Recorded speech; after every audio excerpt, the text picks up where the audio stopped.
Friends మన ఆన్లైన్లో shorts reels Facebook చూసేటప్పుడు రకరకాల ప్రోడక్ట్స్ అనేవి మనకు సజెస్ట్ అవుతూ ఉంటాయి. సో మరి అందులో భాగంగా కొన్ని ప్రోడక్ట్స్ని అయితే నేను తెప్పించాను. యాక్చువల్లీ ఇవి ఏంటి అంటే బ్యాక్ పెయిన్కి రిలేటెడ్ అన్నట్టు. ఒకటి వచ్చేసి మన పోస్చర్ని కరెక్ట్ చేస్తా అని చెప్తున్నారు, ఒకటి వాళ్ళకి ఇది పని చేస్తా అని చెప్తున్నారు. సో దీంతో పాటే మీరు బైక్ మీద వెళ్తూ ఉంటే బైక్ మీద కూర్చున్నప్పుడు చాలా మందికి పెయిన్ వస్తూ ఉంటుంది చూసారా. సో వాళ్ళ కోసం ఒక ప్రోడక్ట్ అని చెప్పేసి ఒక సజెషన్ అయితే నాకు వచ్చింది. సో మరి వీటన్నిటైతే నేను ఆన్లైన్ నుంచి తెప్పించాను. సో మరి దీనిలో ఏది యూస్ఫుల్ కాదు అనేది మీకు చెప్తాను. సో ఇందులో భాగంగా ఫ్రీడోకి సంబంధించిన పోస్చర్ కరెక్టర్ అని చెప్పేసి ఈ ప్రోడక్ట్ని అయితే నేను తెప్పించాను. ప్రైజింగ్ వచ్చేసి వాళ్ళు 900 చెప్పారు. కాకపోతే దీనిలో నేను చేసింది ఏంటి అంటే ఈ ప్రోడక్ట్ ఆర్డర్ చేసేటప్పుడు మళ్ళీ మీరు బ్యాక్ వెళ్ళిపోయారనుకోండి, వీళ్ళు ఏం చేస్తారు, మనం దీన్ని ఎక్కడ కొనము అని చెప్పేసి మనకు 20% డిస్కౌంట్ కూపన్, 10% డిస్కౌంట్ కూపన్ అని చెప్పేసి ఒక కూపన్ని ప్రొవైడ్ చేసేసారు. అంటే వాళ్ళు ఒక కూపన్ ఇస్తారు, దాంతోపాటే నేను కూడా ఒక కూపన్ అప్లై చేసిన తర్వాత ఇది నాకు 650 రూపాయలకు ఏమో పడింది. కూడా చూసుకున్నట్టయితే వీళ్ళు ఇప్పుడు మనకు వీడియోస్ ప్లే చేసేటప్పుడు మన బ్యాక్కి మంచి సపోర్ట్ ఇస్తుంది, అది ఇది అని చెప్పేసి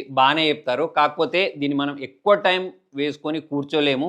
అంటే మీరు ఒక హాఫ్ అన్ అవర్ 1 అవర్ వేసుకొని కూర్చున్న వెంటనే మనకు కంఫర్ట్గా అనిపించదు, ఇక్కడ గుచ్చుకుపోతూ ఉంటుంది. మరి దీన్ని వేసుకున్న కారణంగానే ఇప్పుడు చాలా మంది ఇలా వంగి నడుస్తూ ఉంటారు చూసారా. సో వాళ్ళు ఇట్లా స్ట్రైట్గా అయిపోతారు అని అంటూ ఉంటారు. సో దానికోసం మరి మనం దీన్ని ఎక్కువ కాలం పాటు వాడాల్సి ఉంటుంది. కాకపోతే నేను కొన్ని ఆర్టికల్స్ చదివిన దాని ప్రకారం మన బోన్స్ అనేవి వాళ్ళు ఎక్కువ కాలం పాటు వాడితే మాత్రం వీక్ అవుతాయని చెప్పేసి అయితే తెలుస్తుంది.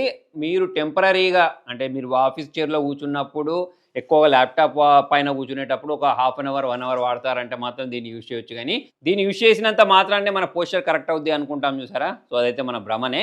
సో దీన్ని మనం ఎక్కువ కాలం పాటు వాడలేదు, తీసి మనం పక్క పడేస్తాం కొన్ని రోజులైన తర్వాత. దీంతో పాటే అతిపెద్ద ఫ్రాడ్ నాకు ఏమనిపించింది అంటే ఇది అనిపించింది. సో మనం బైక్ మీద ట్రావెల్ చేసేటప్పుడు బ్యాక్ పెయిన్ రాకుండా ఉండడానికి ఇది యూజ్ అవుద్ది అని చెప్పేసి అయితే వీళ్ళు దీన్ని తీసుకొని రావడం జరిగింది. దీని లోపల చూసుకున్నట్టయితే దీని లోపల వైపు గాలి నింపడానికి ఇటువంటిది ఒక దాన్ని ప్రొవైడ్ చేస్తారు. దీన్ని మనం ప్రెస్ చేస్తూ ఉంటే దీని లోపల ఉన్న ఈ బెలూన్స్ లాంటివి ఏవైతే ఉంటాయో ఇవి ఉబ్బిపోతూ ఉంటాయి. సో దీనిపైన మనం కూర్చుంటే మనకు బ్యాక్ పైన ప్రెషర్ పడదు అని చెప్పేసి వీళ్ళు చెప్తున్నారు. దీన్ని మనం బైక్కి సెట్ చేస్తాం చూసారా. సో అటువంటిప్పుడు అయితే ఇది చాలా ప్రాబ్లంగా అనిపిస్తూ ఉంటుంది. ఆల్రెడీ నేను దీన్ని బైక్ పైన సెట్ చేసి చూశాను. జనరల్గా మనకు కంపెనీ వాళ్ళు మన కూర్చునే బైక్ సీట్ని ఎలా డిజైన్ చేస్తారంటే మన కంఫర్ట్ ఆధారంగానే డిజైన్ చేస్తూ ఉంటారు. అటువంటి దానిపైన దీన్ని మనం పెట్టుకున్నాం అనుకోండి, ఏదో మనం కొండపైన కూర్చొని నడిపినట్టు ఇది అనిపిస్తుంది. అంటే మనకు ప్రాపర్ సిట్టింగ్ అనేది ఉండదు.